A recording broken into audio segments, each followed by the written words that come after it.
6 attributes of a spiritual person. If you've been asking yourself, what is being spiritual? What is a spiritual person? Then this video is for you. Stay tuned.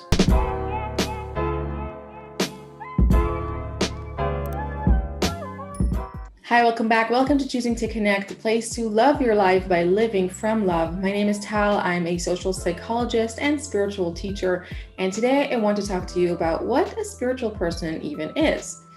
Now, I know that oftentimes we think that being spiritual means looking a certain way, behaving a certain way.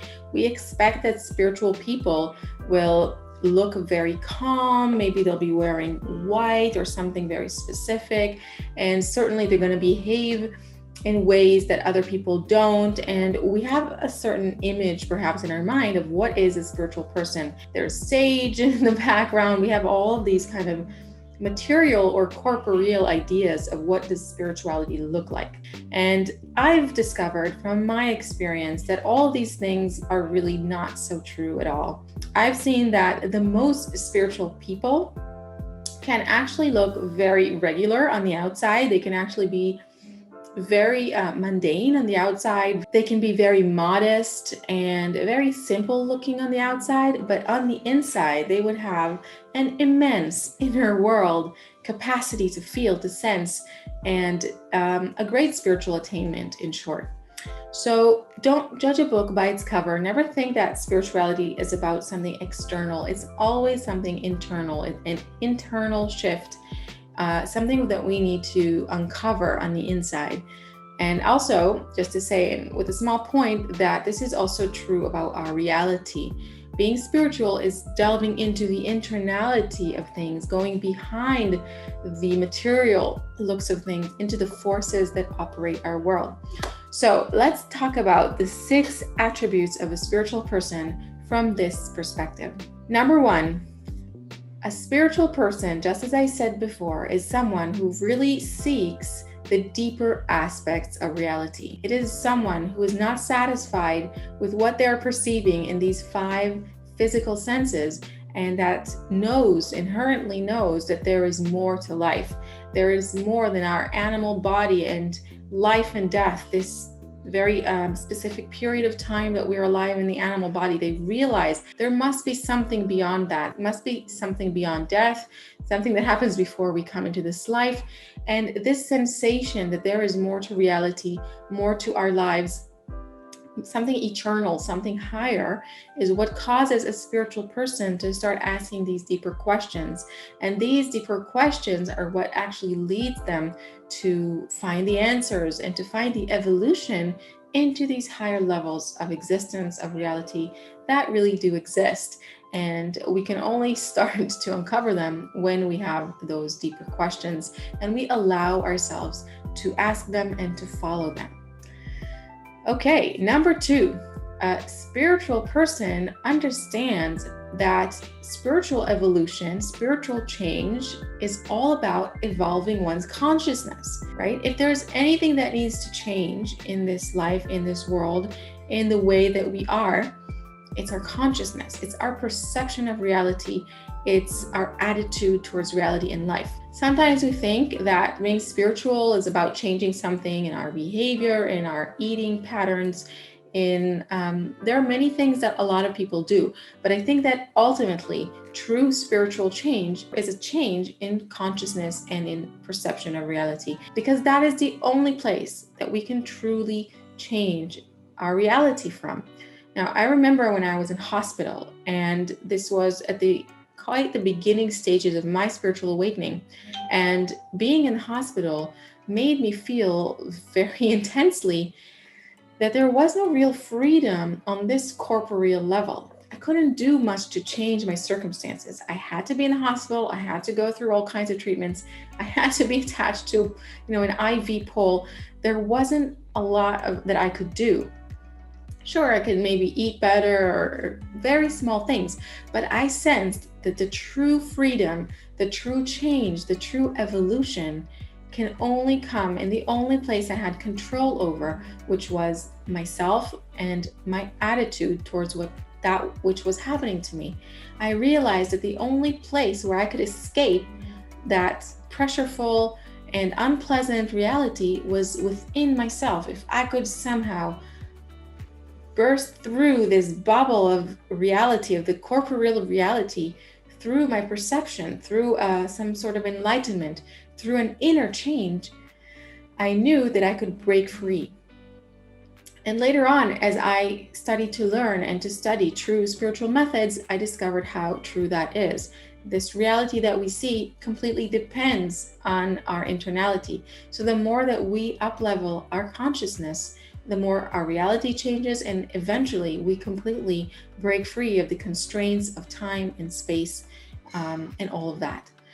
So being spiritual, truly spiritual, is understanding that that is where change happens. It happens within.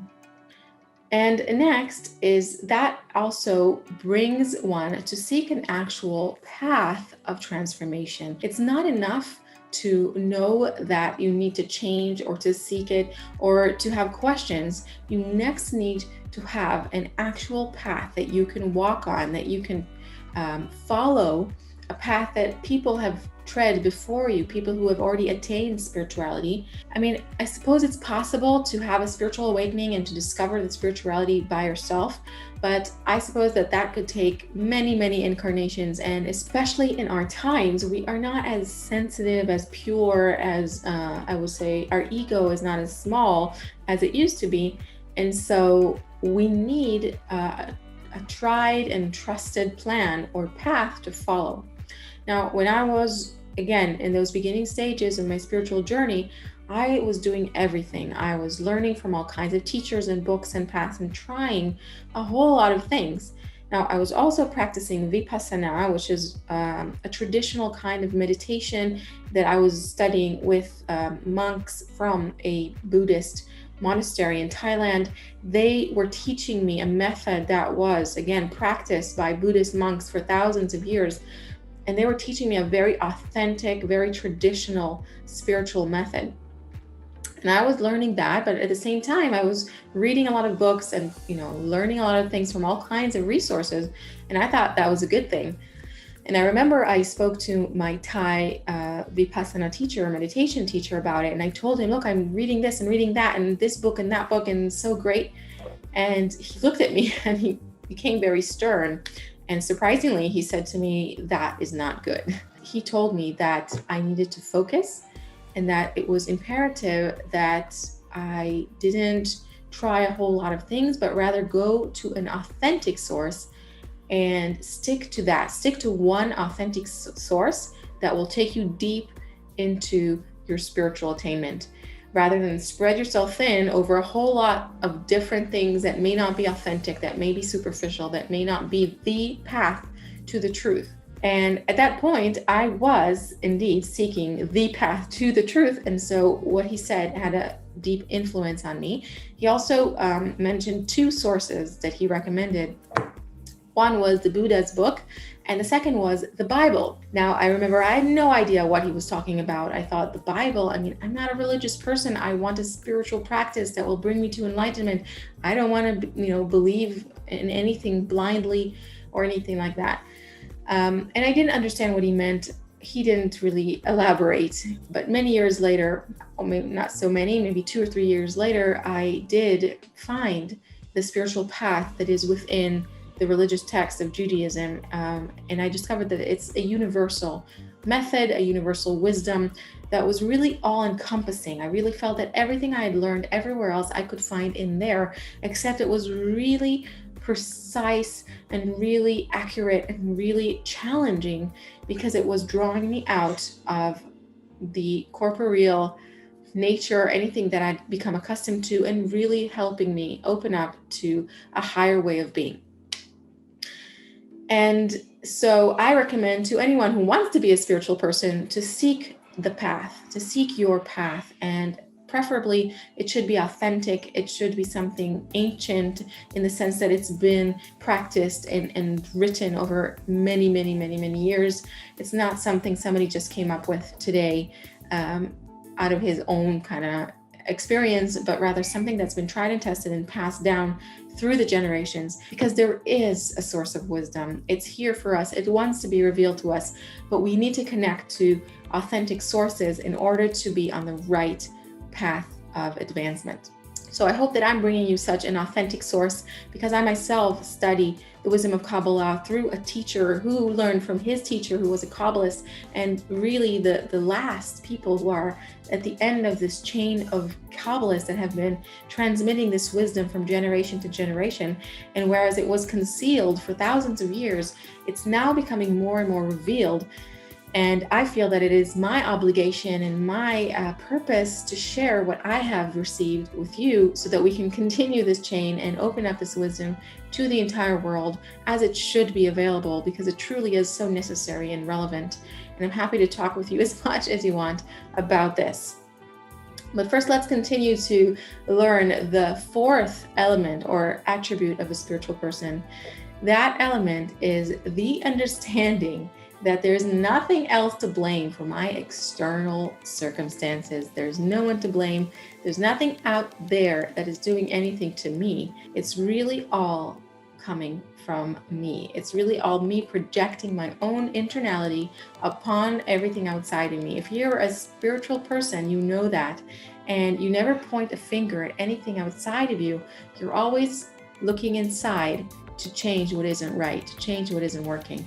If you see chaos in the world, if you see injustice, if you see racism, if you see hate, if you see division, if you see violence, you know that this is your projection, and that whatever change needs to happen within you, and through elevating consciousness around you, because that too is your way of contributing, of being part of the correction, of being part of the positive forces of nature creating change. But ultimately, the only real change is within you. The fifth attribute or element to being a spiritual person is knowing that there is a higher power in charge. Okay? Like before, we said that you are the one the change depends on, but really it depends on your connection to the higher power. Because especially in your current level of consciousness, if you're just starting out, then you need to become aware that you have no control over reality. You cannot change it. You yourself are completely controlled by forces that you're not aware of. And there is a higher power in charge, right? There's higher providence, there's a plan, there's something that's happening here beyond your grasp. And this really comes and completes everything else that we were talking about, changing yourself, wanting to change. It all happens through your prayers and conscious work to connect to this higher power, to participate with it, to know how to draw from it the kind of change that you want. We never change ourselves by ourselves, because we can't. You know, there's this parable that a person can't pull themselves out of the mud by the hair. There always needs to be something outside of you, something bigger than you, something more powerful than you to help you transform. So even though all the change happens in you and reality only changes when you change, you can also only change if you connect to that higher power. To ultimately, this higher power is also within you, right? It's those higher levels of your consciousness that you need to attach to connect to learn how to really know. And the last piece of being a spiritual person, for this video at least, the last element, the last attribute, is your yearning to connect, your yearning to give and to love. The truly spiritual person does not stay within themselves thinking that their inner process is only for them to enjoy, that enlightenment is only for them to enjoy. The spiritual person feels and knows that everything outside of them is also part of them, and that if you want to grow, if you want to attain the abundance and love and all the goodness of this reality, you have to become a channel of that love and of that light to others and bring them all up with you. In fact, they are all within you. They're all parts of you. So if you work to help them rise, correct, advance, you're actually helping your own evolution. So a spiritual person is all about love, is all about giving, is all about teaching, is all about transmitting and sharing of what they know so that they can be a channel for that love. And by that, by the way, they connect to that higher power we were talking about. They create that change in the world we were talking about by changing themselves, by becoming more loving, by becoming more focused on other people and what's outside of them. They're expanding their consciousness in this way, evolving their consciousness and going beyond this physical reality to truly receive and experience that which is outside of us. So that sums up the process, the elements and attributes of a spiritual person. We talked about the process as well. We talked about a lot of things. I hope this was interesting for you and that you feel that you too are becoming more and more spiritual. And if you have questions, if you want to know more, feel free to leave your comments and questions below the video. Of course, subscribe to the channel to know about new videos that come out. And most importantly, stay happy, stay positive. Remember that we're in this process together. It's happening for you. All you need is to want to participate. And I'm here to help you do that. So let's keep doing this together. Let's keep evolving. I'll see you again soon. Bye for now.